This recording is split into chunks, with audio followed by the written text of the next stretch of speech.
تشوف هكا معاه. اي تفضل. هذا معناتها باش نعطيكم نبذه على تكوين معناتها الجيولوجي نتاع المنطقه نتاع غار الملح، وجود معناتها كيفاش تكونت البحيره، كيفاش معناتها نجموا نشوفوا هذا امتداد لسلسله جبال الاطلس، واللي هي تمتد حتى الصقليه معناتها من هنا، وكيفاش ان عندها شكل دائري، الجبل عنده شكل دائري، وهنا مجردة، مصب مجردة، ومجردة كان يجيب فهمتني الأتربة والرواسب نتاعو الكل، وكانت تلقى تصطدم بالجبل وتكونت شريط ترابي. توا إذا كان ترجع مثلا الأراضي نتاع غار الملح وتحفر معناتها تلقى الآبار كلها معناتها بالرغم اللي عندها آلوف السنين تلقاها بالصدفات البحريه وكذا موجوده متجمده في الارضيه نتاع الابار، ما عذب معناتها، ولكن معناتها يبين اللي هي المنطقه هذه الكل كانت منطقه كانت البحر مباشره موجود مع معناتها مع الساق نتاع الجبل، وهذا معناتها ينسحب زاد على منطقة وتيك اللي كانت فيها قبل، كانت فيها ميناء فيما بعد، ولكن تو ولات الكلها ولات أرض بعد عليها برشا البحر.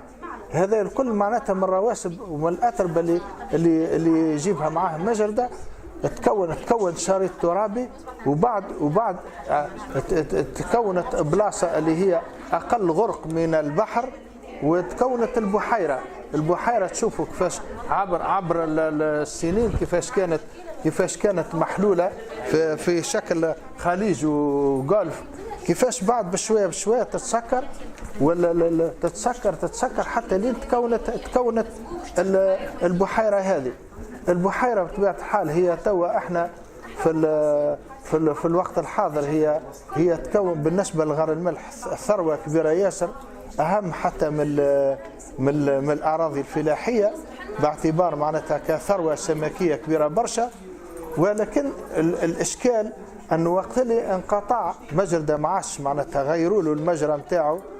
بدات الأمور ترجع للأصل القديم، وقاعدين نشوفوا أنه هذا تو حاليا هذا حاجز بين البحر الكبير والبحيره، وتو فم مدخل احنا نسميه البوغاج، المدخل للبحيره. تشوف انه الجهه هذه كيفاش توسعت وقاعد يتاكل الشريط هذا، واحنا توا معناتها عندنا مشكل بيئي كبير ياسر معناتها اللي يهدد مدينه غار ملح، انه البحيره هذه